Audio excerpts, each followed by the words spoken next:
What's going on there, Dustin? Yo, yo. What Good kicking? evening. Are we live? We are live. We're gonna let some people jump on board with us, and we'll get today's bite going, fellas.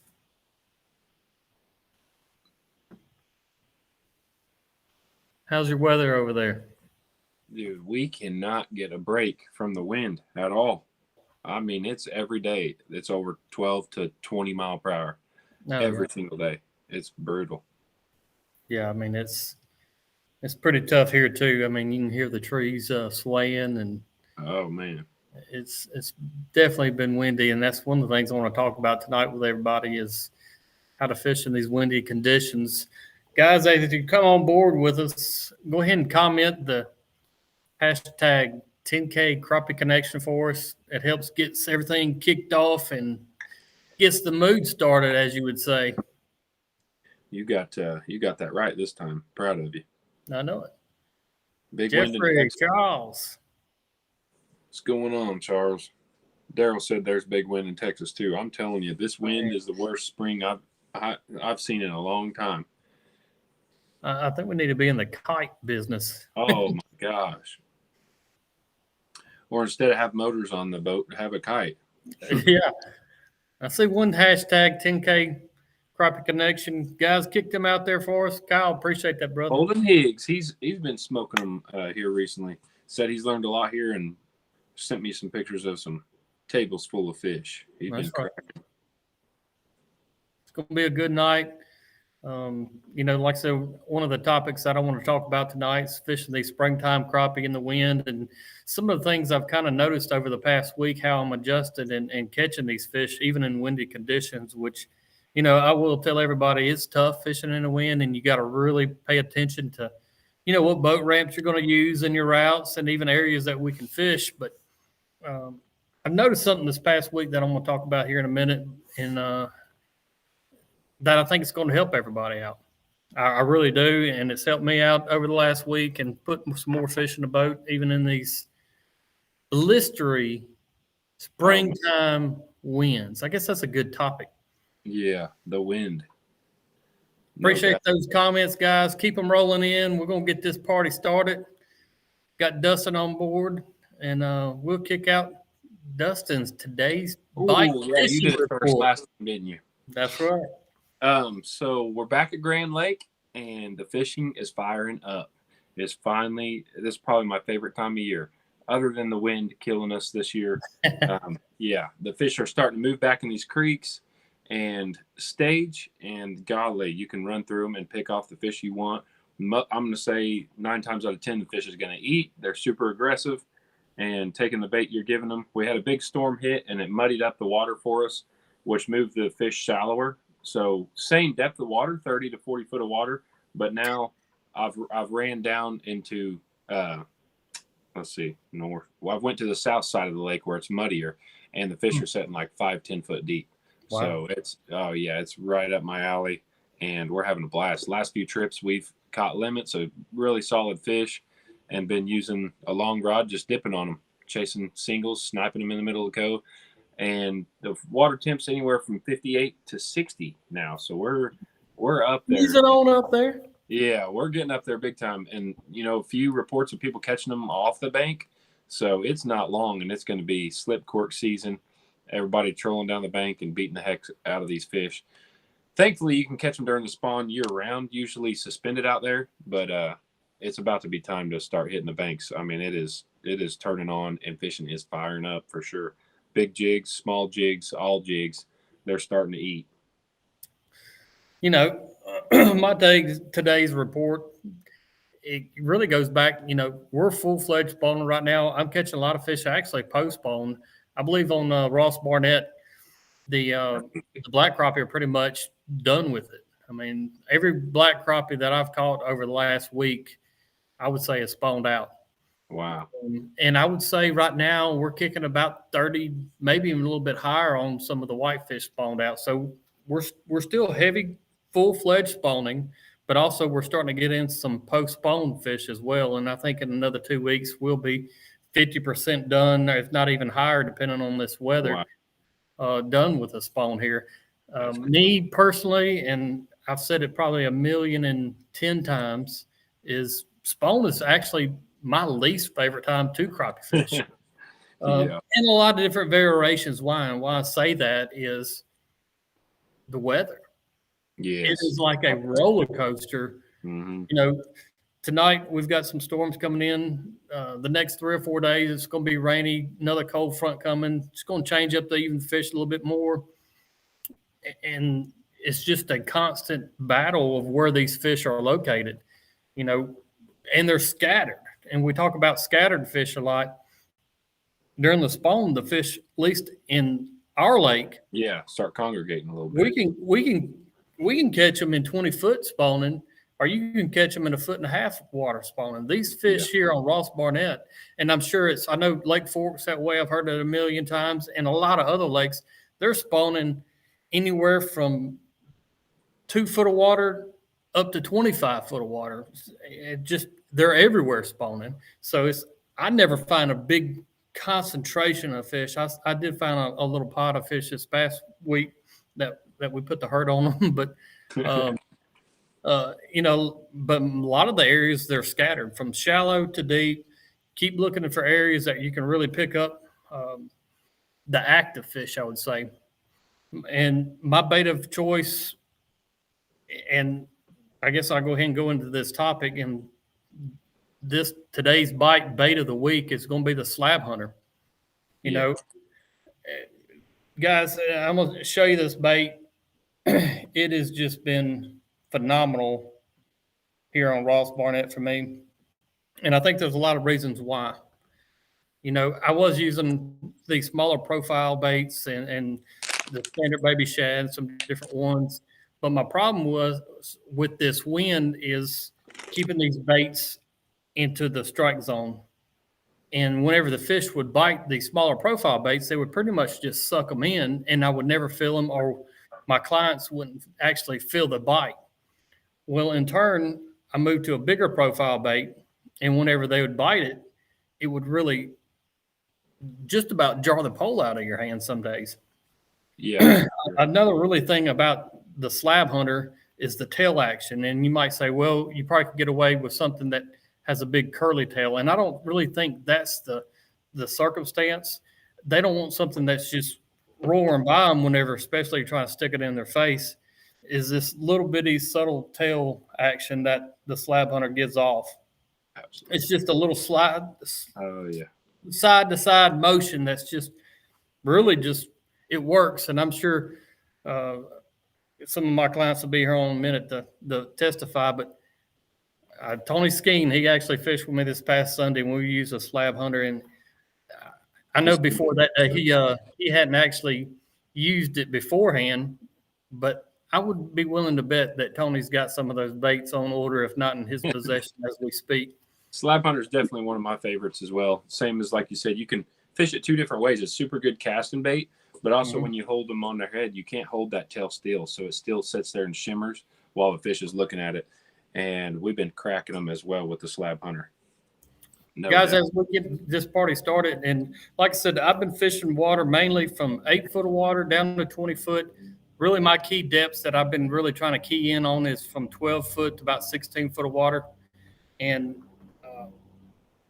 key in on that depth range. And, you know, some days it might be a little shallower, but in general, those are the areas I'm keying in on Ross Barnett and a lot of ledges. There's fish on brush piles, standing timber, but, you know, you can catch them any kind of way you want to right now. But these windy conditions, I'm LiveScoping, putting the baits right in front of them and catching a lot of really good fish. I think today I tagged Crappie Forever tag 166, which was a 16-inch crappie, spawned out, weighed 233, and it was absolutely a beast. And I think I actually posted some, I know, on my guide page of that one. But as you're out there, I want to see some of these fish reports, and we'll talk about them, and we can discuss more of this challenging times fishing in the wind. Let's see who we got some reports. I know I got some out there. I seen Chad Rogers out fishing the other day. He was out there. Chad Rogers said he was out there at the res. Yep, I seen him. Oh, awesome. Yeah, he said he was whacking them. He said it's fishing amazing. Yeah, I'm sure. It's like everything. Grand gets really bad with the wind as well. Thankfully, when they move back in the creeks this time of year, you can hide from it just a little bit, but it definitely confines you to places that you won't be able to fish your main spots, of course. Yep, Chad, he pretty much seen what I did fishing every stage of the spawn, from post spawn, pre spawn to actively. I think I probably, if I'd stand up, maybe on my shirt, I've got crappie eggs splattered over me today from slapping some fish in the boat. John Mayo said Grenada and Sardis are about done spawning. Sardis and Butler probably will finish up in the next 10 to 14 days. Males are still shallow on all the lakes. So, yeah, seems like the males are always they're the first ones in and the last ones out. Yeah, and we talk about, spawning conditions right now, and I'll lead into the podcast that we're going to put out tomorrow. I got John Mayo. He's on here all the time. Appreciate you, John. But it'll be John Mayo and Tim Howell. Both are guides up in North Mississippi. Both of them fish the Big Four, and they're really both great spider fishermen. And they'll go through some of the details and on how they set up the spider rig. Even these baits, we're talking about the slab hunter. It's a phenomenal bait. Actually, even a spider rig with it's not only a good LiveScope bait, but it's actually a really good spider rigging bait. And I think the misconception when it comes to spider rigging has always been, at least in the last 3 to 4 years, is that it's just with live bait. And that's so far from the truth with a lot of guys that are really good spider riggers, because I recall several years ago spider rigging before live sonar. I very rarely even used live bait then. I always used a lot of jigs, but we'll talk about some different setups when it comes to the podcast tomorrow when it goes to that. But let's throw some more today's bite fisher reports out there, and Dustin's ready to read them. I see he's chomping at the bit there. Yeah. Carl asked what the water temperature is at Grand Lake. He fishes Keystone and Fort Gibson. Grand is, like I said, probably 58 to 60 is where I'd say. We'll see after this storm, but high 50s at the least. In the morning, it's mid 50s, and then by the end of it, it's close to hitting that 60-degree mark. So I would suspect any time now it start really picking up. Hopefully it hangs on, though, to that pre-spawn pattern. Yep. Travis, southeast Oklahoma this past Saturday, 54 to 65 by the end of the day. Fish holding tight to timber with a few roamers. That's awesome. Chad likes fishing wind. Actually, I did see Chad fish the wind Sunday whenever we started. It was a pretty good chop going on the lake, and we kind of fished in the same area for a little while. And he was riding them waves, huh? He was riding the waves with us out there. But another good tactic what I've known for is long line and jigs, and that's one of my favorite things to do whenever these big windy conditions come in, is actually to pull jigs and catch these roaming fish, these big suspended fish. It's a very, very, very good technique to use especially when these fish are spawned out and just sitting out there and put a bait in front of their face. Gary said Jordan Lake in North Carolina. Water temp was 62 degrees. LiveScope suspended fish around 15 foot, seeing others catching males on bank. Sounds like they're starting to do their thing there, catching them on the bank and suspended. So those suspended ones are just waiting to go lay them eggs, it sounds like. Jeff Smith. Guys, also, if you got any questions, go ahead and throw them on the screen. We've got a wealth of knowledge, even as the guys watching it. Like I said, anywhere. We'll get you some answers if you got some questions when it comes to what's going on in your neck of the woods, or a question about a particular technique. But I'm going to go back to, I can see a lot of comments coming on, and keep them rolling, fellas. Appreciate you guys. Jess Smith just hooked up the LiveScope 93 SV. Casting seems to be more of pitching deal and vertical fishing for crappie. Having a hard time seeing my lure. Any advice for that? Go ahead. I can. One of my things that we do cast a lot to fish, especially I would say in the summertime is my favorite time to cast to brush piles and things. And one of the tricks that I use to help people see my jigs on the screen is by using two jigs.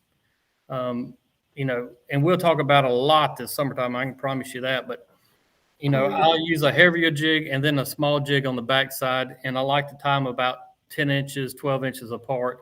And the main reason that I use two jigs, or the main two reasons I use two jigs, is one, I give a different profile, and then also, as far as the client side of things, or people starting out, is the visibility of the jigs being casted out and thrown down. Also, I would look at, if you're trying to cast a lot, make sure your transducer's got to click up. If you can't see the splash as that jig's hitting the water, it's going to be really hard for you to pick them up as they fall. So I would look at how you've got your transducer mounted on, whether it's a pole or your trolling motor. But if you're not seeing the splash, go ahead and kick it up one click until you can see that jig splash and go down. Yeah. And also, I would do two jigs at a time, and it'll help you pick up a little. Put it way above it, vice versa. Definitely, and if you're wondering how to set up your LiveScope, there's all kinds of YouTube videos and pictures to set your transducer. It depends on which side it is on your trolling motor and what pitch you have it at. James said he just got back. He's back in North Dakota. Just fried up some crappie from the res. Boy, these res crappie are good. Yeah, that's what he said. Hey, I can vouch for that. I came home with some and had a fish fry for the family, and those fish were amazing. Yeah. Everybody loved them. It was good. 903 Fishing, what is going on, brother? I bet, speaking of them spawning fish, I bet he's cracking them in the creeks right now. If I had to guess. I seen him. He went out there and got some wading done even in Texas. So really? Mm-hmm. Awesome. Ron Cox, he went old school, 18-foot. My old signature series, Denali rides on the res Friday. Smoked them blacks in 10 foot of water. So much fun with aggressive fish.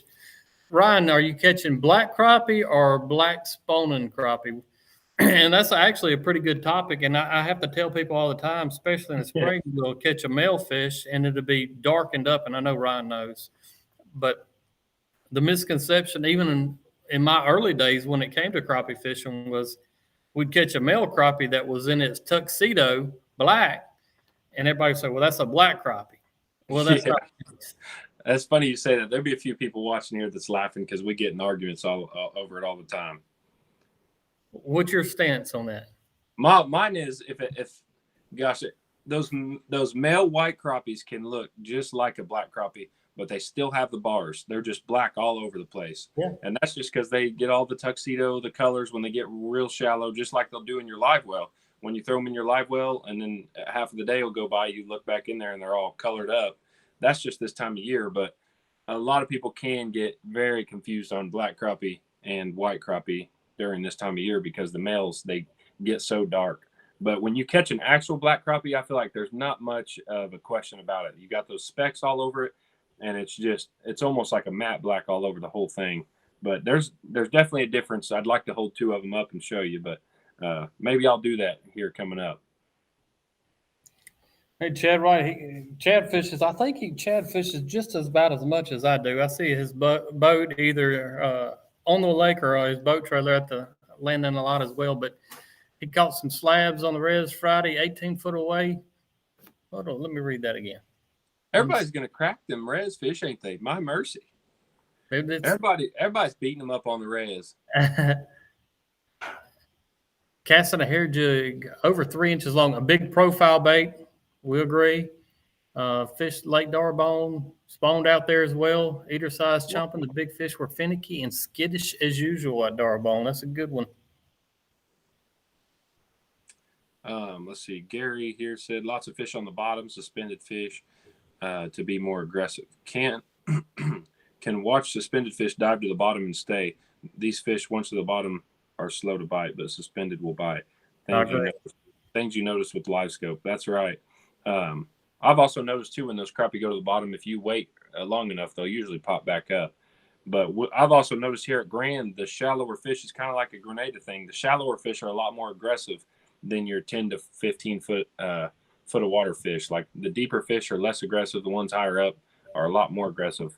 So I kind of tend to keep rolling until I find those higher fish. I'll roll past it. I might roll past a few just to find those more aggressive fish if there's enough numbers.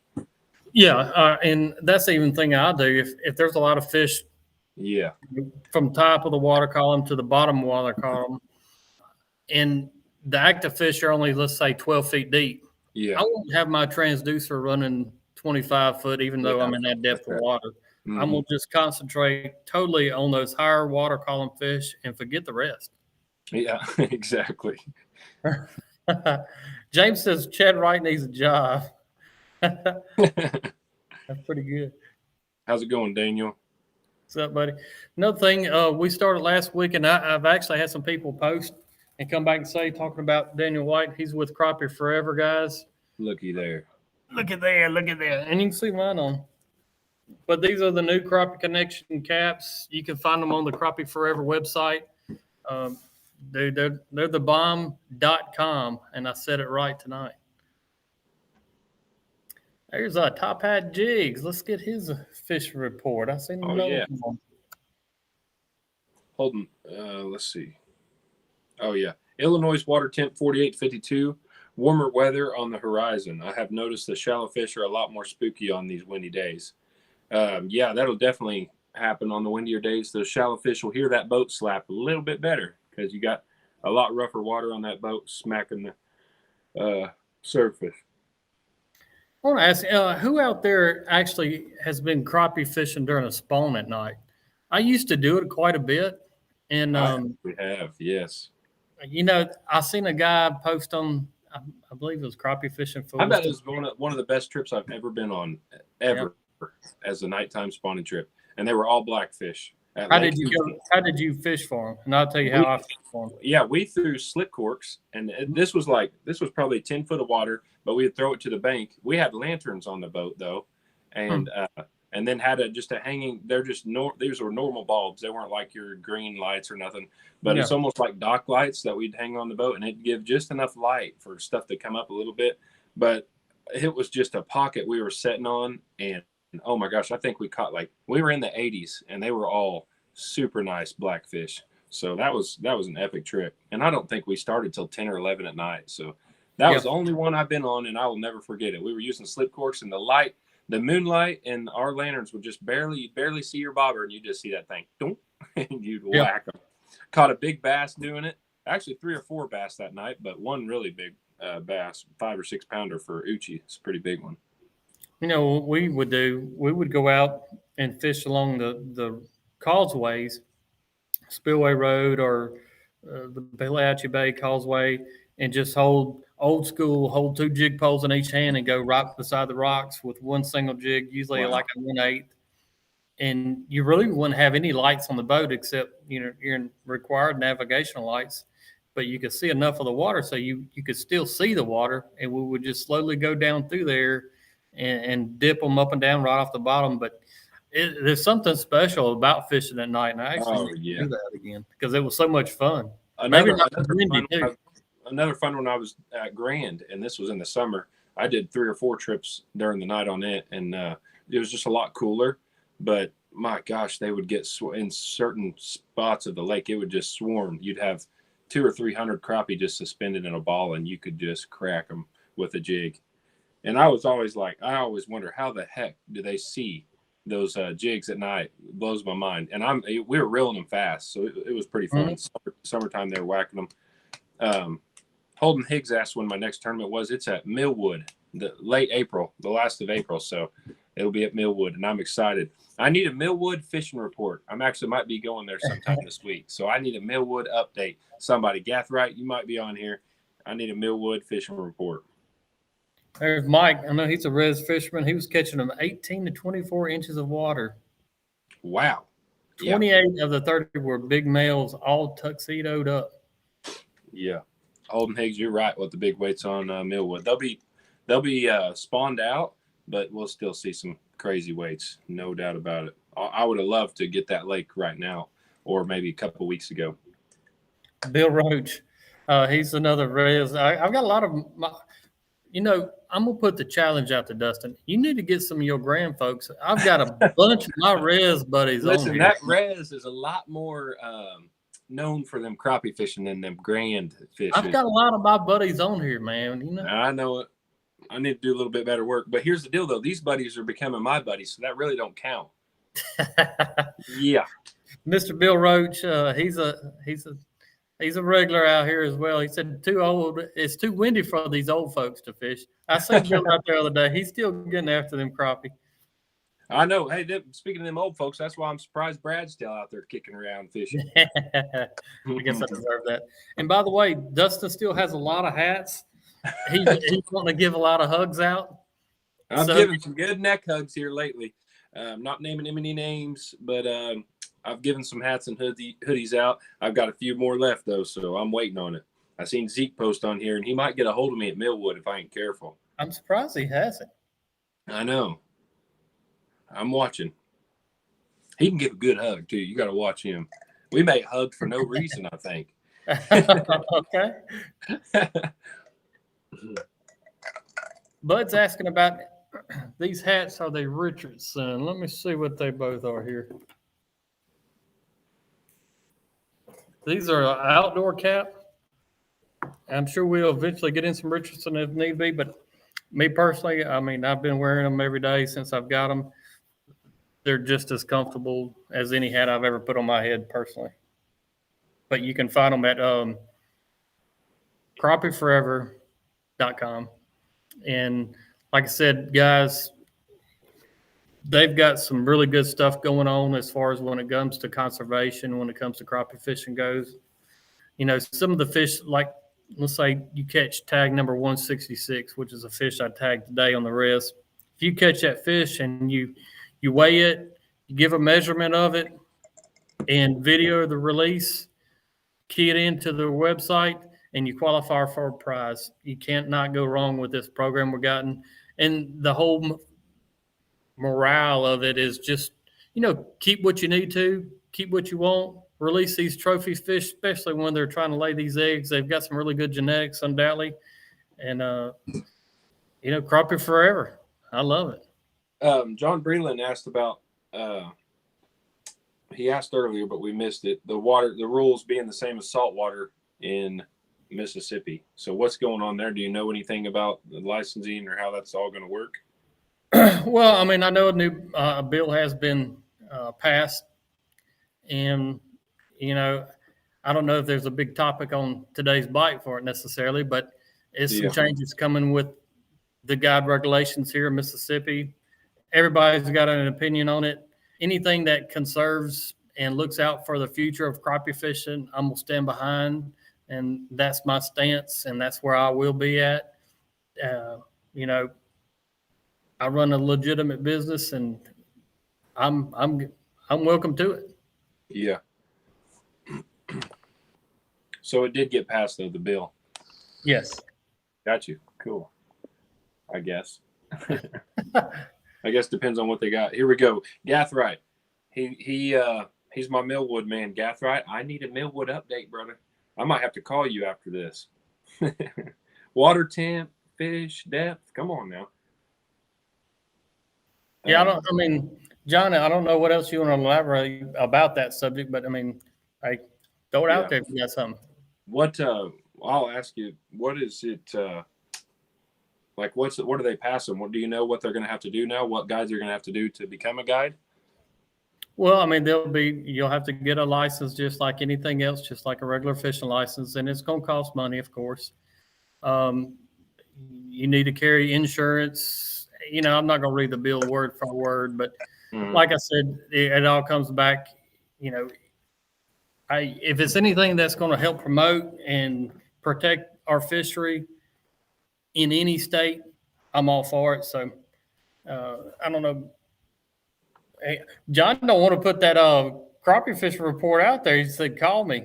Yeah, that's all right. I'll give him a call. I may have a hat or so, hat and hoodie maybe for him when I get down there to Millwood, depending on what he, you know, shares with me. Let me Charles is asking about the hats. Yeah, Charles, you know what? I'll sell you one of them hats, brother. Don't you worry. I get I'm just teasing you. Here where you can find them at right here. I've just put it on the screen. And appreciate you guys for the support. And like I said, we're standing behind an organization that I know that's really doing a good thing for the future of crappie fishermen. And we love crappie fishermen like everybody else, and we just want to protect the sport. And that's why I'm standing with these guys. And I also tell you that we've got some really good sun hoodies coming out with them. You probably saw a while back, one of my tips that I gave personally was wear darker clothing.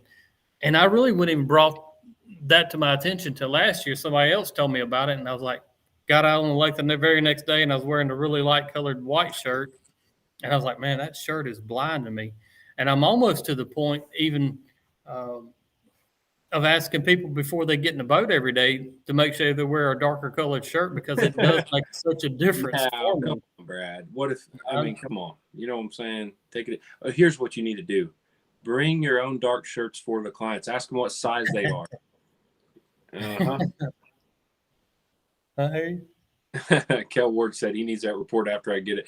Kel, no, you don't, brother. We all know you don't need that report.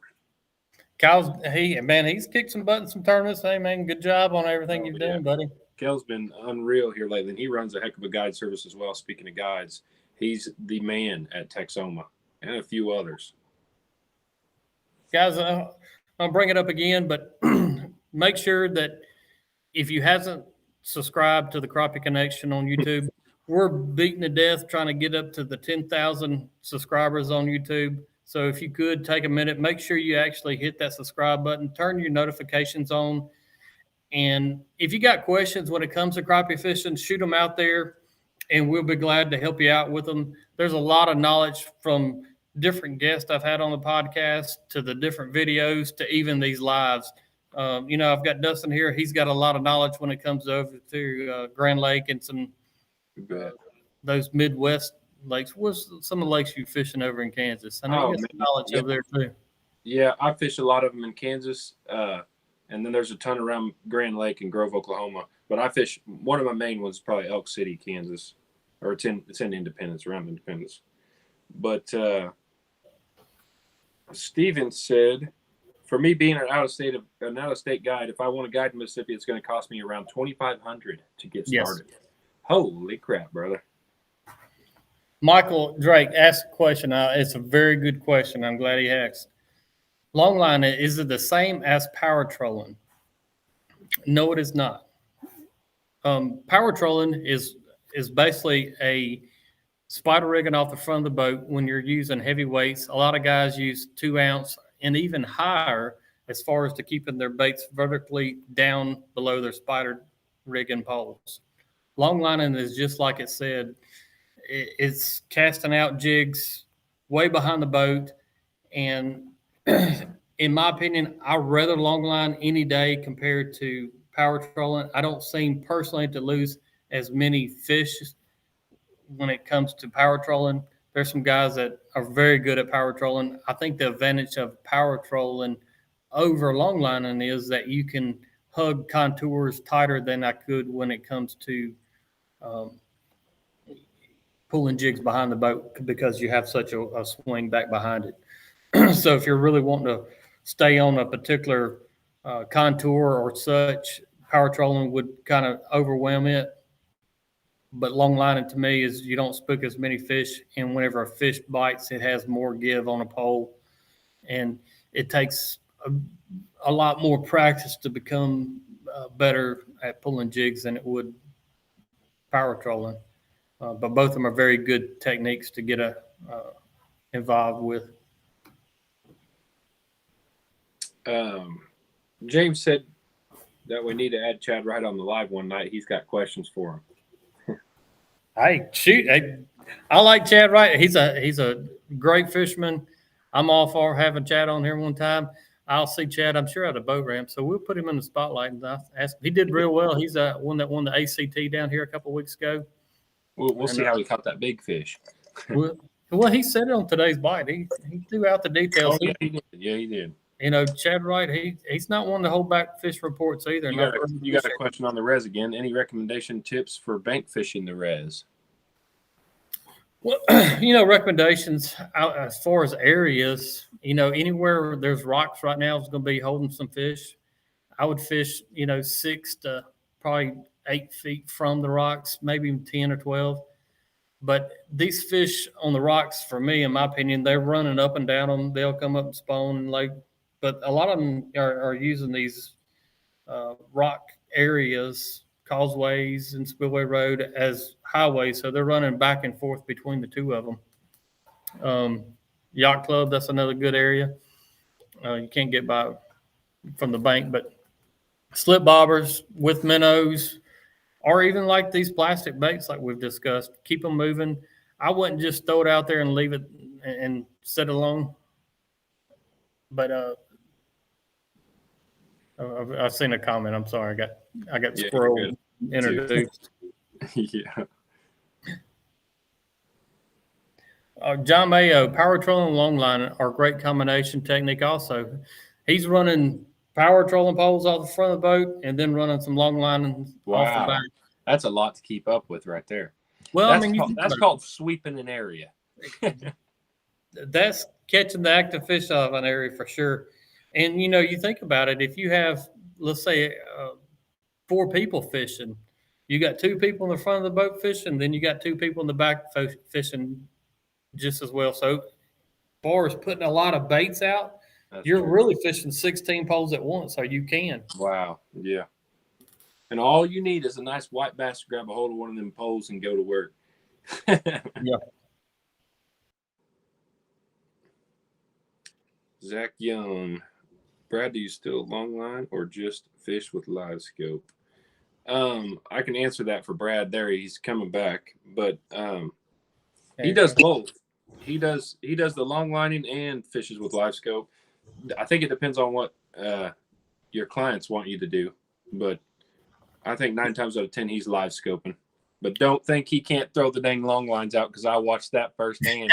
He's beating the brakes off of them power trolling too. Would that be considered power trolling, or is that long lining? That's long line out the back of the boat. I knew that. I just seen if you did. Yeah, right. I'm asking you questions. I do them both still, Zach. Like Dustin said, it depends. If I've got people wanting to come in and they're wanting to learn, let's say LiveScope, we'll LiveScope. If I got people wanting to come in and they're wanting to sit back and actually, in my mind, in my opinion, fish, we'll throw the jigs out and we'll long line. And the really big advantage to me is depending on the client and the person I have on the boat. If I've got somebody in my boat that's not physically able to hold a pole up all day and move it around constantly and adjust it up and down and all the different things when it comes to live scoping, long lining, I would do it every day. Right now, I think you can catch them in either fashion that you want it to. The big thing with live scoping is that I can get in areas where there's a lot of boats and still fish amongst them. One thing with long lining, I can get bumped out of an area if there's a lot of boats because I just simply can't get between them all. But I still do them both. And someone just said something about the stroller. That is your number one long lining bait as well. Absolutely. Sure. He had those suckers tied on every one of them rods and was cracking them. So that stroller is a money for that. Mitch, he's asking the pressure with crappie nowadays, what do you feel like the minimum distance needed to avoid spooking fish on brush piles and say 15 foot or less? I like it. Yeah, that's a good question. I would say it depends. There's a lot of variables that go into that, off the wind and how deep the brush pile is. If it's a shallow brush pile, I would try to get back as far as I could. But if it's like 15, 20 foot deep, I'll get right on top of it. So it just depends on the depth and water clarity for me. I learned last year, especially on the reservoir here, and this, if you've never fished here, it's a stained waterway. It's not muddy like a Grenada, but it has a tea stained root beer colored water typically day in and day out. Root beer. But I learned that if I stayed 25 feet to 35 feet away, I usually wouldn't spook those fish. So that's one of the reasons I actually put talons on the back of my boat so I could actually anchor down and stay away from those fish. It seemed to me that if I went onto a brush pile that was loaded with fish, I would catch one or two pretty quick if I was using a single pole. And then the brush pile would kind of die down, and it was from boat pressure.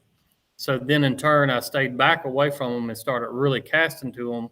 And the crazy thing that I learned in my experience that I see is that in past history, we would get caught up in a brush pile and we would think we have just ruined that brush pile. That, you got hung up. We might as well go to another brush pile. Yeah. Nowadays, You fired them up a little bit, didn't you? Nowadays, especially when the dog days of the summer gets upon us, and I'm so ready for, that actually kind of wakes them up, gets them stirred around. So I might even hang a brush pile on purpose just to kind of wiggle it around to wake all those fish up and then cast back to it. So, but still, in turn, I like staying 25 feet or further away from brush piles if possible. Yeah. I guess that's the answer. Fair enough.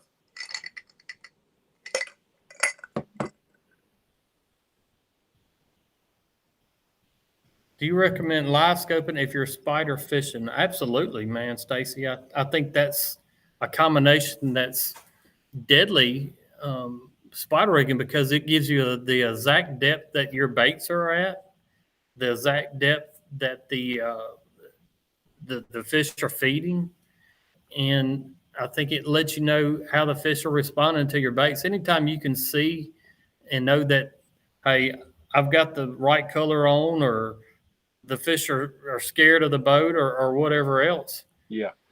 I think that it's most definitely, if you're still wanting to just spider rig, LiveScope is definitely, you will put more fish in a boat with it. What was her question again? Do you recommend live scoping if you spider fish? Got you. I thought she said live scoping or spider rigging or spider fishing. So that's where I was confused. Chad Rogers, the youngest Jeffries, was fishing this past weekend, but where, Chad, Houston fishes all the time. He is up and coming. And yeah, I guess a good terminology for that is beware. Yeah. I don't know. I don't even know what to say to that one. Boy, two of them might be a little too much. One's already enough. James, how early do I start long lining? I like long lining anywhere from the water temperatures, I'd say 45 and up. Anytime that the fish are aggressively hitting a bait. And it could be really, like I said, water temperature is not really the biggest factor. It just really depends on the temperament of the fish. Yeah. I really felt like over the last 4 weeks, I could long line any day and catch fish. Brad Edgar had a good point about live scoping for spider rigging. He says that you'll know, like you'll have a chance to lower or raise your baits before the fish get there. And that's right. Super true, because when you're spider rigging, you have it set at a certain depth. And you're picturing these fish setting at that. If you got one way shallow or way deeper than you suspected it to be, now the LiveScope allows you to either let more line out real quick to get to that fish, or bring it up. So that's a good point for sure. Sonny, I've never live scoped at night. I've heard a lot of people say that. The only thing negative I heard about live scoping at night is that the fish are moving a lot and they're hard to chase down. Certain times of year, I've seen that too. It is crazy. When you say moving, they're swimming like 2 miles per hour. Yep. Feeding like crazy, so that can be hard too. I would think if the fish are a lot on piers and structure, which I know that's real popular in our area, I think it would be absolutely deadly and fun. So yeah, you could most definitely. You would have to adjust your settings, I'm sure, probably down, I would guess, but I would like to find out, and I need to find out. Steve Hammonds asked you about availability for a trip on the old res. He's down here until late May, early June. Ooh, that's a good time, Steve. Yeah, it's going to be a really good time, actually. I've got some open dates the end of May, I know. June, I've got a few dates here and there left. But, hey, give me a shout, and we'll go 601-317-6681. Everybody's got it. Congrats on the Jeffries. The hammer, man, I'm telling you, I told y'all in the beginning, hammer Hayden was bad. Steven says Jamie and I occasionally take the wives out and let them long line off the back and troll right outside the bushes in 68-foot of water this time of year on the big four, and they smoke them. That's fun. That sounds like a good time. Yeah, I mean that goes back to what I was saying. It's more relaxing to me if I want to go out and Seriously, yeah. Relax during the day, and that's what fishing is to a lot of people. I know a lot of guys watching on screen are tournament fishermen and guides and such, and we're very intense, and I am as well. But if I want to kick back and take my wife out fishing, she's going to want to go long line more than likely, and we can sit back and shoot the bull and talk about our day and just really enjoy our time. So live scoping is more intense. And I tell everybody in the start of our trips every day is that we're not fishing today. We're going hunting. Yeah. We are hunting, stalking down crappie. That is the name of the game today. Sounds harsh. It's a little harsh when you say that. No, that's the truth. A little intimidating. No. But it's definitely some of the difference between the two techniques is, live scoping is intense and pulling jigs is more relaxing for me personally. Bo Donaldson says he uses LiveScope for everything. If you drop a pole or even a spider rig without LiveScope scanning, then you're burning daylight and time getting back to the family. That's a good point, Bo. You definitely are missing out a little bit without that LiveScope. It's definitely still fun to go back to the no LiveScope days too, but I don't know if there's much funner to me when we can just shut the LiveScope off and fish the banks with a slip cork. That's one of my favorite things to do, and it probably always will be, is watching those corks get shot under. That's one of the funnest things ever. Casting to that limb, knowing you can feel when that fish is sitting there, and when you cast to it and that bobber just as soon as it lands on the water shoots under, that's a blast. It takes me back to the days whenever I was a young man, and a cousin of mine and his son was actually, I seen him comment early, Reggie Hillman. His daddy would take me crappie fishing, and we would tie up to a brush top and sit there with cane poles and bobbers. And there's nothing more exciting in my mind than watching that bobber sit there and start wiggling a little bit, that minnow getting nervous. All of a sudden it goes down. It's still even.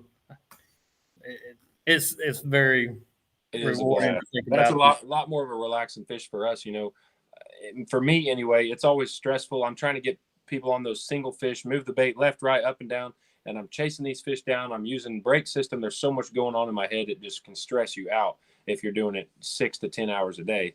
And to turn around and just set with the guys on the boat and cast a slip cord to the bank, I don't know if that gets much better than that, especially when the fish are hammering it. Wesley Miller, Big Sasquatch, what's going on, brother? Hey, who's on there? Wesley Miller, but what's the guide service, Brad? Come on, say it now. I'm not going to do it right at the moment. Big I get my stuff straight. Dennis, he's new to LiveScope and catching a few fish, but they mostly follow my bait around. Any tricks to make them bite? Go ahead, buddy. Okay. First off, whenever I set up on a fish, I want to keep the bait above them foremost, and then I'm going to ease it to them. Instead of just letting it dead stick, most of the time, I'm going to actually sit there, and as I'm holding the pole, I'm going to tap that pole. Tap the pole, tap the pole. The tap. Tapping it. And as soon as I see the fish kind of make a wiggle motion, I'm stop tapping, and I'm going to slowly raise it. And then in turn, if that fish swims up and then swims down or swims away, I know in my mind that I've got something not exactly right. I'm going to change probably first thing I'm going to do is change profiles. So if I'm using something big, I'm going to go to something medium. And if that doesn't work, I'm going to go to something, I got some more baits sitting on my desk here. I'm going to go to something very small like the itty bit. So I'm going to keep changing profiles up. And then if I get bit, you might say, well, how do I know I got the right color on? Is if they're just hitting it and it's catching them on the side of their mouth or just on the barely edge of their lips, I'm going to keep changing colors up. I want to see a bait whenever a fish bites it down the back of its throat. And then it comes to my mind that I've got everything right at that point is when I'm catching fish and that jig's in the back of their throat. I start out a day as far as colors. Darker days, I'm going to usually start out with dark colors, solid colors, not a lot of glitter. Bright days, I'm going to use more natural tones, brighter colors with glitter. So if it's real sunny, I'm going to use something, that has some glitter into it. If it's cloudy and overcast, I'm going to use a darker bait color without a lot of glitter in it. So one thing that I suggest is just keep changing things up. Don't get stuck using the same profile, the same baits every day. That's why, especially, Bobby Garland here, they make so many profiles to fit just about every situation. And speaking on that, definitely, guys, we appreciate Bobby Garland Baits for sponsoring this deal for us every week. They were the brain starting of today's bite. I got it out. The brains of the operation. Yeah, somewhat. Yeah. Hey, Joe Pretenza, Crappie Ninja, he said, be wearing that sunscreen. It's that time of year. I cannot agree more. I've already got a good sunburn, but I need to start lathering on a lot more. Windburnt and sunburnt. It is that time of year. And Joe Pretenza said they are feeding hard when the swallowing did deep. That's right, Joe. I agree, brother. He's probably beating them up on somewhere. Has Jackson cleared up yet? Are you after them yet? I'm way behind you. Tiffany Pace, she's coming fish with me. Her and her husband, Dennis Pace, at the end of the month. They have long line with me a lot. If y'all hear us fishing with Tiffany's in the boat, you'll probably recognize a loud lady talking a lot, and I'm just picking Tiffany. And maybe me even her, because we're almost like buddies at this point. We'll be yelling at each other, having a good time, but it's all for fun and games. Just realize that it's not nothing personal. But she loves the long line. And Dennis, we will be long lining if the boss lady said so. Yeah, you got to ask the boss. That long line is working. I'm trying to catch up. Wow, Wesley, most of our fish are postponed now. Today we caught them on big baits with quarter-ounce heads. That's a fun time. So them fish are aggressive. Hey, Wesley, what depth of water are you fishing right now? And what bodies of water? And I know this guy here puts them out. Don't do that to me. Blue lizard is great. There's Tiffany. I knew she'd chime in. Dennis, sorry, buddy. Mitch, it goes back, the terminology, we've said a lot on here. I hate the terminology jig. And I was just as guilty. Hate is a strong word, brother. You dislike. I might hate the terminology jig. Because when I get somebody on the boat and they start jigging, I'm like, man, just cut that out. We're not going to catch fish that way. I like to tap my bait. I like that bait just to kind of twitch. And then as soon as the bait is recognized by the fish, we totally bring it back from them. And wow, that triggers. Wesley Miller was using a 3-inch bait in 10 to 15 foot of water. Golly, that's nice. When they're eating that big a bait and consistently, that has to be a blast right there. Michael's wanting to learn the long line. I like that, Michael. Do you adjust long lining with speed or with weight? Most of the time, I'm going to adjust it with weight. My favorite speed to long line troll is 1.2. I've got some charts out that I put out that I came up with, and they might not fit everybody's boat to say, but they fit mine pretty well. But I feel like I can get my jigs going at 1.2 anywhere from about 3 foot water in the water column all the way down to about 14 at 1.2. Now, if I'm wanting to go deeper than 14 to 15, I'm going to probably have to slow down and let them go deeper than that. But anywhere from that 3 foot of water, 2 foot of water to about 15 at 1.2, I can get them anywhere in that water column. I got Tiffany agreeing with me. Spawn is starting in Oklahoma. Yes, it is. Have y'all tried the Bobby Garland Mayfly? It's awesome on the res. Have you used it much on the res yet? I've used it day in and day out. I think 2 weeks ago, that week, I don't know, they were just really mad about it, and they ate it a lot. And I came across a slab hunter. I think it was, there's so many days I fished right now. I think I've only not fished in the last 7 days, one day. But the slab hunter this past week has just been really dominating for me. And it was today. But yeah, it's a very good bait, and I really anticipate and use it more when fish get on brush piles more. I think that's what I was about to say. We're gonna start using those mayflies a lot here in the next couple of weeks due to the muddy water, fresh water coming in, insects, and spawning fish coming up on the bank. That mayfly can work real nice under a jigs or under a cork, so that'll work awesome. Jay Carr, lemon white baby shad. That must be his color of choice. Jay is another res guy. Justin. Oh, is he? Another one of my res guys. Another res fella. Oh, here we go. Spawn starting in Oklahoma. David Fuller, where are you from, brother? Tell me you're from Oklahoma. Come on. Give me some, my man. Help him out here, folks. Yeah.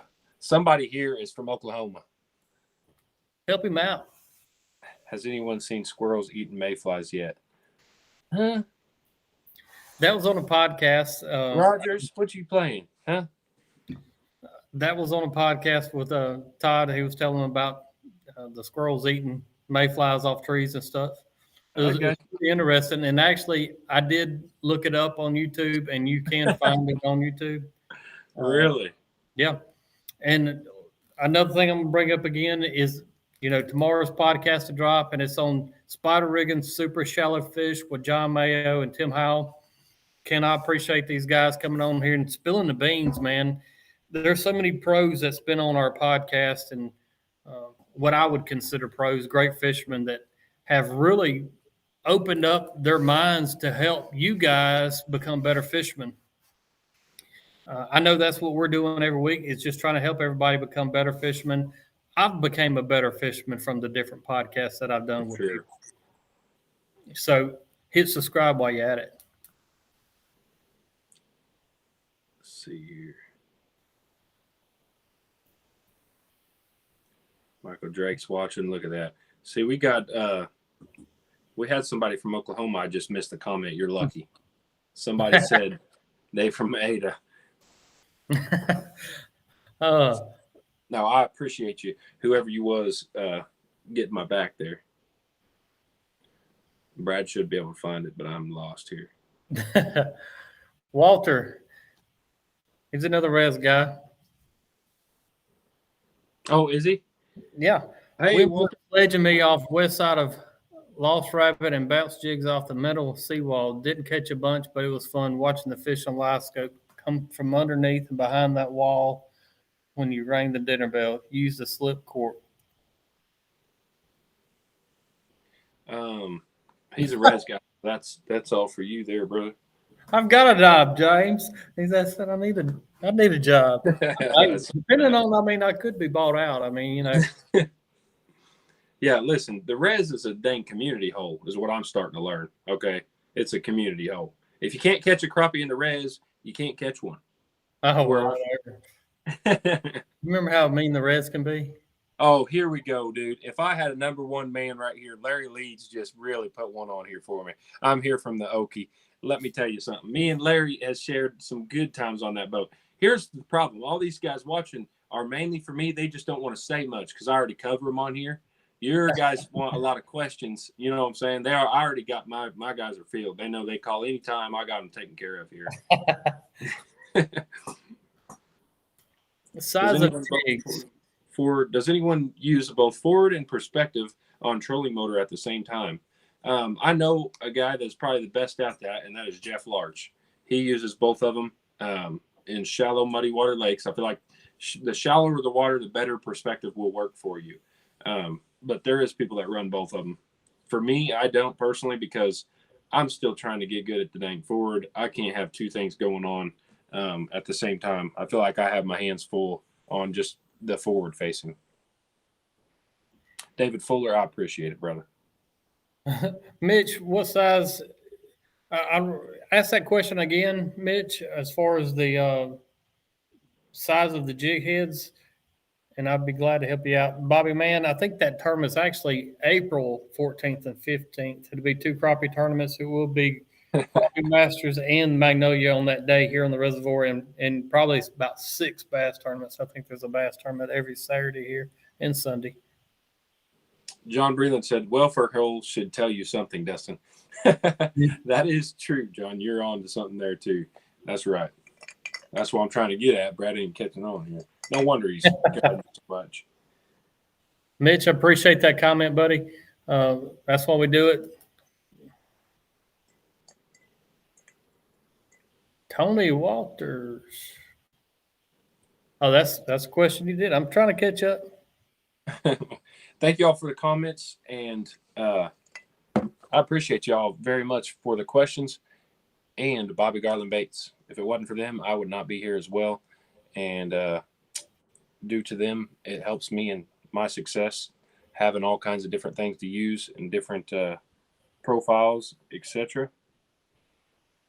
My dang comments are just now loading all of them all of a sudden. Tim from YouTube, I'm going to ask a few more questions.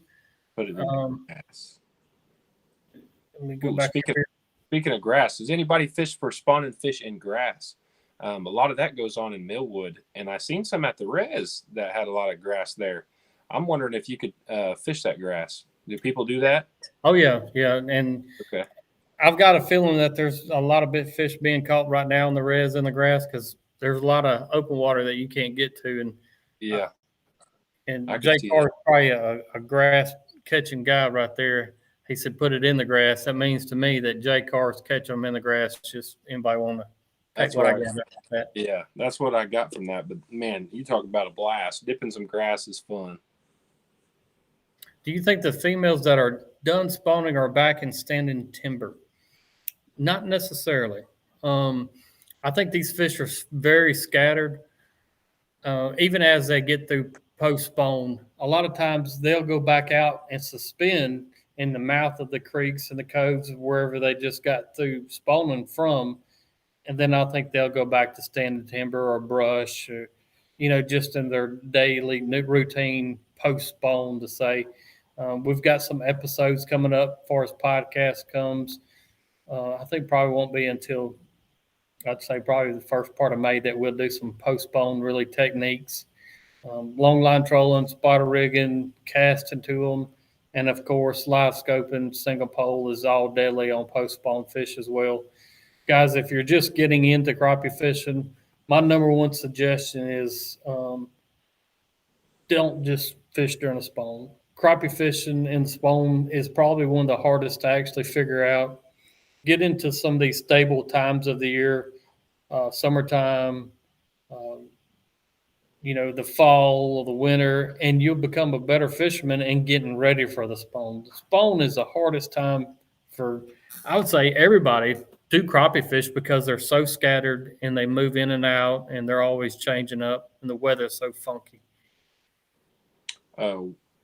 Walter Newman asks, when you rig 2 jigs, are you putting the heavier jig on the bottom? Yes, that just makes sense on as far as your bait's tangling. So, yeah, I would definitely prefer to put the big one on the bottom. I'm the opposite. If I'm dropping straight down. Okay. Yep. So if you're casting, I guess you don't have to pay attention as much to that. But I almost like putting 2 of the same size jigs on. That don't bother me as well either. I like to put 2 rigs the same, and it still seems like you have them teeter-totter a little bit, but you don't have as much problem. Yeah, that's why Chad Wright, he said it's actually a bass, high school bass tournament that Saturday also.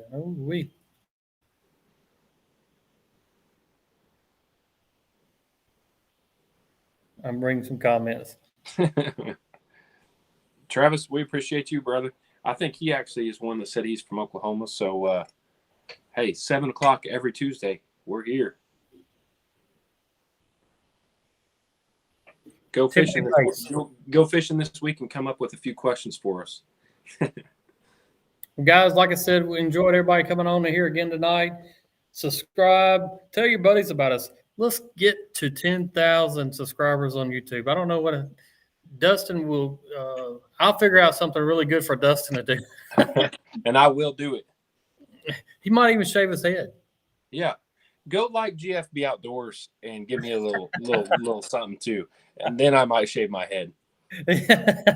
GFB Outdoors. Don't forget it. That's where it's at. Yes.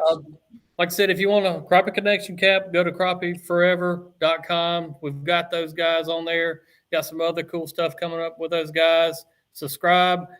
Like Tara just said, hashtag 10K Crappie Connection. Let's get this party where it should be. We think we deserve to be to 10,000 subscribers. Or I tell you, I know we deserve it. I know we need you guys. Shave eyebrows. Reggie. Oh, I appreciate that, Reggie. Another one of my wrists. Hey, Larry Leeds, appreciate it. Said great show. Guess where he's from? Oh, yeah, around here. Yeah, that's right. I like those. Until next time, you got Brad Chappell here. Go out there, go crappie fishing. Subscribe. Appreciate Bobby Girl and the Bait some more. We'll see you guys next Tuesday. Week. Y'all keep it crappie. Nah, that's funny.